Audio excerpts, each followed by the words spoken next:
Assalamualaikum warahmatullahi wabarakatuh. Kembali lagi bersama channel Sejarah Nusantara. Nah, ketika Amerika bersukacita Soekarno serahkan kekuasaan kepada Soeharto, Washington bersikap mendua terhadap militer Indonesia.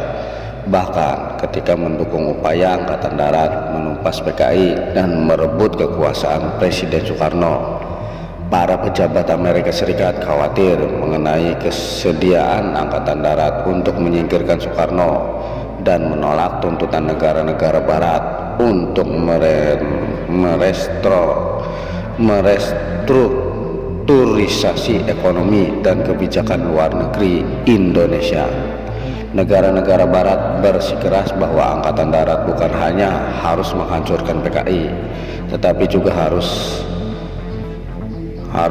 ke Soekarno dan para pendukungnya selama Soekarno masih berkuasa. Sulit bagi Angkatan Darat untuk membuat perubahan drastis yang dikehendaki Amerika Serikat dan para sekutunya untuk memulihkan stabilitas ekonomi dan politik. Salah seorang pejabat Amerika Serikat mengatakan Angkatan Darat masih sangat nasionalis dan penumpasan PKI tidak akan mengubah hal ini. Dalam hitungan jam setelah terjadinya G30 SPKI, para pejabat Amerika Serikat mulai membuat daftar bantuan ekonomi dan finansial yang dibutuhkan jika Angkatan Darat mengambil alih kekuasaan di minggu itu. Juga para jenderal Angkatan Darat mendekati Kedubes Amerika Serikat untuk mendapatkan senjata suku cadang, kapas beras, dan perlengkapan lainnya. Deplu Amerika Serikat berpendapat bahwa Amerika Serikat seharusnya tidak terburu-buru memberikan bantuan itu. Jika Amerika Serikat memberikannya, bantuan itu harus disertai dengan prasyarat yang jelas dan pasti. Ketika pembantaian kaum komunis dimulai, Washington dan para sekutunya mulai menjelaskan syarat-syarat yang harus dipenuhi Angkatan Darat agar bantuan ekonomi negara-negara Barat kepada Indonesia bisa dilanjutkan.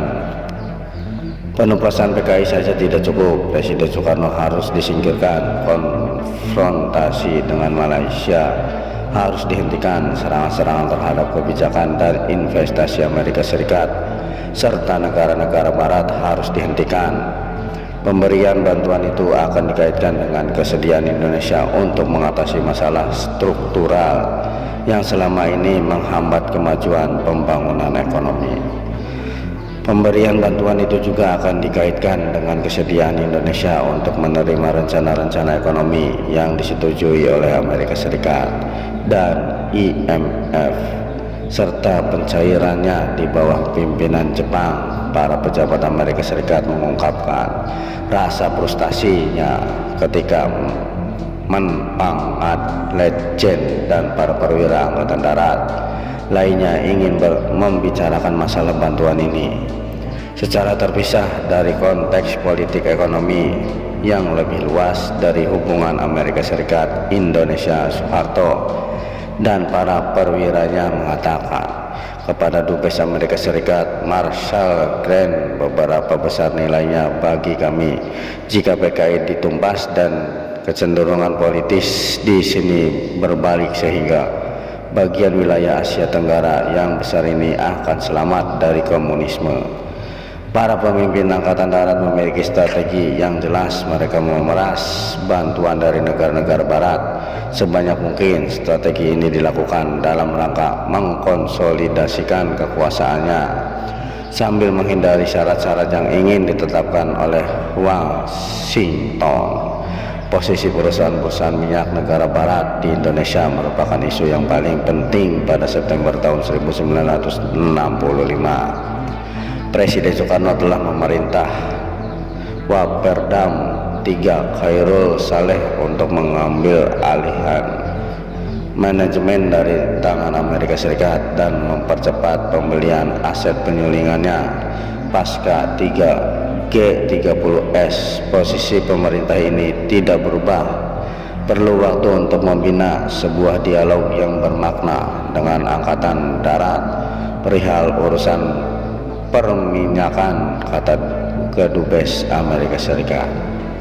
Penggunaan tekanan akan menimbulkan risiko politik yang nyata. Beberapa pejabat perusahaan minyak Amerika Serikat mengancam akan menarik diri jika negosiasi gagal. Menlu Amerika Serikat Dean harus menginstruksikan Dubes Amerika Serikat Marshall Grant untuk melakukan apapun yang membuat pemimpin baru Indonesia sadar terhadap konsekuensi serius yang harus dihadapi, terutama jika mereka memaksa perusahaan-perusahaan minyak Amerika Serikat itu hengkang sepanjang awal tahun 1966. Ekonomi Indonesia nyaris runtuh ketika para pemimpin Angkatan Darat semakin meningkatkan ketekanannya terhadap Soekarno. Januari tahun 1966, Soekarno memberitahu bank-bank negara barat bahwa Indonesia tidak mampu lagi membayar utang-utangnya. Kedubes Amerika Serikat menyatakan bahwa para pemimpin Angkatan Darat berusaha menjauhkan diri dari kebijakan ekonomi Soekarno. Kedubes Amerika Serikat berpesan agar kedubes negara-negara barat tidak lagi memberi bantuan ekonomi kepada Indonesia. Para pemimpin Angkatan Darat mengupayakan dukungan Amerika Serikat dan Inggris untuk mempercepat keruntuhan ekonomi Indonesia dengan jalan mengalihkan dana-dana dari bank sentral dalam rangka menciptakan anggaran paralel yang terpisah dari anggaran resmi pemerintahan Soekarno. Pada Februari tahun 1966, Menpangad Letjen Soeharto dan Menteri Negara Minyak dan Gas Bumi Brigjen Ibnu Sutowo mengatakan kepada para pejabat Caltek bahwa mereka sangat membutuhkan dana untuk mengimpor barang kebutuhan pokok dan sejumlah perlengkapan militer. Mereka menginstruksikan Caltek membayar pendapatan atas penjualan minyak Indonesia ke sebuah rekening yang tidak bernama pada sebuah bank di Belanda daripada menyetorkannya ke Bank Sentral Indonesia. Menteri Perkebunan Frins sedang membuat pengaturan yang serupa dengan Goodyear US Struber, dan penerimaan atas penjualan timah. Pejabat Kedubes Amerika Serikat David Sute menulis, sekarang kebutuhan Indonesia akan valuta asing lebih berpengaruh daripada keinginan pemerintah untuk melakukan nasionalisasi.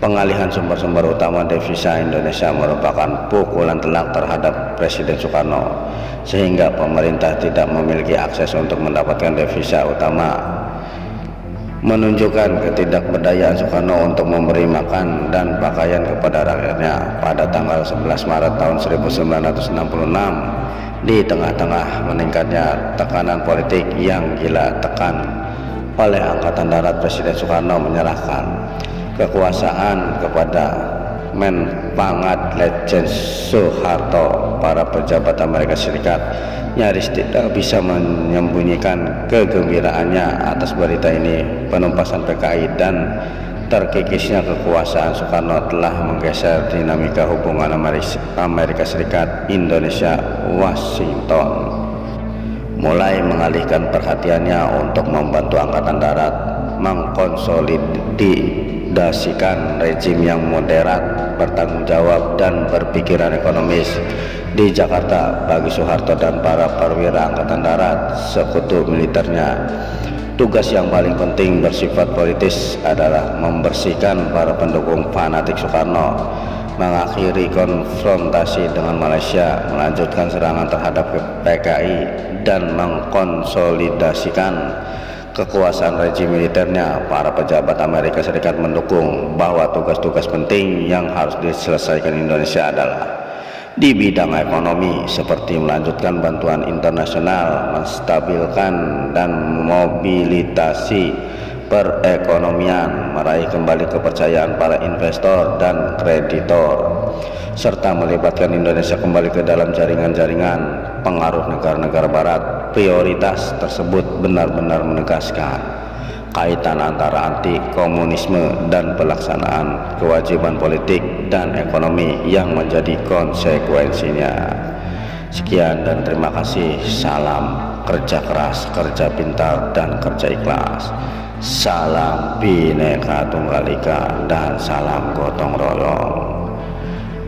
Wassalamualaikum warahmatullahi wabarakatuh.